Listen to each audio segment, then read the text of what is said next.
So guys, welcome to my new video. আর আজকে হইতেছে একটা স্পেশাল দিন। আজকে কি স্পেশাল দিন? আজকে হইল মহাশিবরাত্রি। তো মহাশিবরাত্রির সবাইকে শুভেচ্ছা ও অভিনন্দন জানাই। A few moments later. যেহেতু মহাশিবরাত্রি তাই একটু ভাবলাম গত বছর এই মূর্তিটা কালার করছিলাম। এরপরে কালার করা হয়েছে না, এটাও একটু কালারটা ডিসকালার হয়ে গেছে। তো কই কালার করি। তারপরে অয়েল পেইন্ট, আমার কাছে অয়েল পেইন্টের যেটা কালার আসছে ওটার মধ্যে একটু বেশি কালার আসে না, তাই অল্প অল্প অয়েল পেইন্ট কালার করছি। তারপরে ভাবলাম অয়েল পেন্ট তো নাই, এখন অয়েল পেন্ট আনতে বহুত সময় লাগবে, বা তো ভাবলাম ফেব্রিক তো আছে, ফেব্রিকেও তো জল দিলে মানে রং ওঠে না, তো ফেব্রিক দিয়ে কালারটা করছি। পরে ভাবছি কি শিব চতুর্দশীর পরে এটা কালার করে দেবো। তারপরে একটু মাথার চিন্তা এলো আর কি, মাথাতে ভাবলাম আঁকতে করে সবসময় তো আমরা বেলপাতা দিতাম পারি না, এরকম নিখুঁত বেলপাতা পাওয়া যায় না, লেগে ভাবলাম আঁকতেই দিই, শিবের মাথায় সবসময় বেলপাতা থাকবো।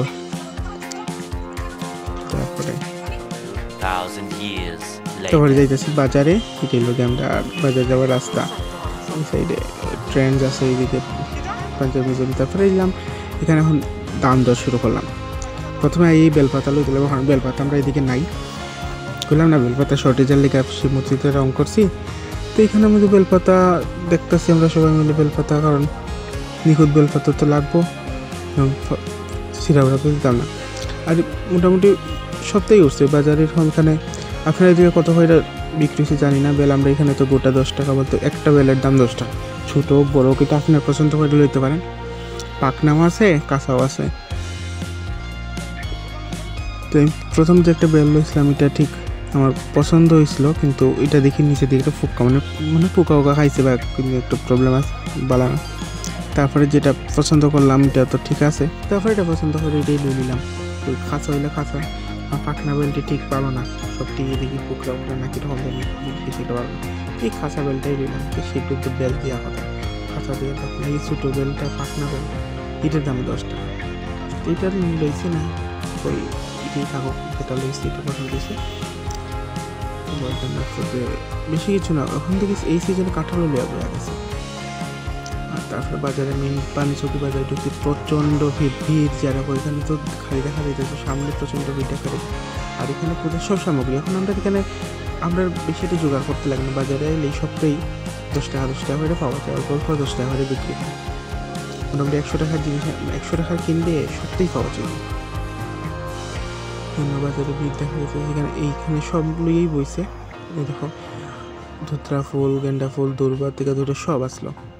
আর এদিকে তো কলাওলা, আর এই দোকানটা তো সব লিয়া বইছে, এই দোকানটাতেই মানে সবচেয়ে বেশি ফুল এই দোকানটাতেই লিয়া বইছে। বলতে গেলে যে লাগে পাইবাই, আজকে গেলেও আশা করি পাইতে পারো। মানে আজকে কি তা করি, মানে সব সময় মানে কোনো পূজা হইলে এখানে আমাদের সব পাওয়া যায়। যদি কেউ পূজার সময় লাগে তো এখান থেকে কন্ট্যাক্ট করে নিতে পারে। ওইটি লোকে যেটি অক্ষণ ধরছে ওইটি লোকে ভেটফুল, মানে ভেটফুল করি আর কি। আর ওই আমি কি দেখতেছি দাম, এটার ঠিক দামটা কত, আমরা বাড়িতে আছে ঠিক চিকেন আমাদের এখানে কত করে, একটা পার পিস 10 টাকা, মানে যাই কিনবা পার পিস 10 টাকা। আর এদিকে সাদা ফুলটি দেখা যাইতেছে কি পার পিস 5 টাকা করে, আর একটা গেন্দা ফুল, ছোট্ট গেন্দা ফুল 5 টাকা। আর এদিকে এখন আমরা একটু ফল লই নিতেছি, ফল লওয়ার পরে ভিতর দিকে গেলাম আর কি, যদি ফল বা অন্য কিছু লওয়া হয়। দেখলাম বাজারটাতে এই সাইডটাতে একটু ভিড় কমই আছে, কারণ এই সাইডে তো মানে সবজি বাজার বেশিরভাগ ভিড়টাই এখানে মধ্যে গাড়ি জ্যাম লাগে, সেটা প্রায় সময় লাগে, রাস্তা ছোট না, রাস্তাঘাটটা একটু বড় হলে ঠিক আসলো। এখানে আমার কিছু বার্থডে আসলো, হ্যাপি বার্থডে টু ইউ, কও তোমরা সবাই ডেট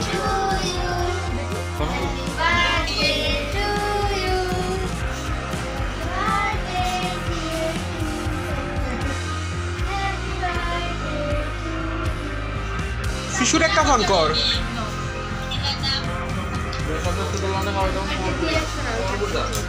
হ্যাঁ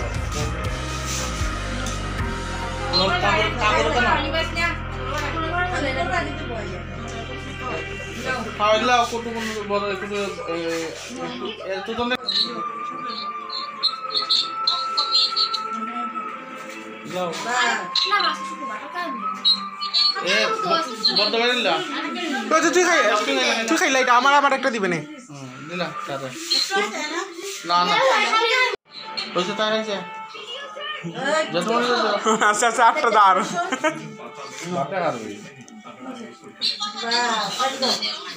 বাকি বিধি রাখো রাখো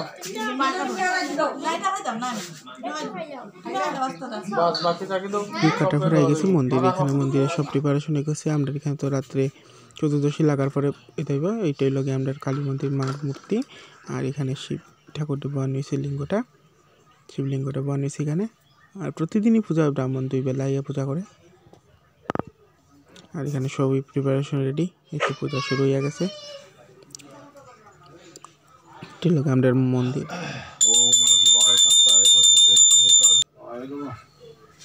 আর এখানে পূজার শুরু স্নান টান করানি চলতেছে ভোগ তো হয়ে গেছে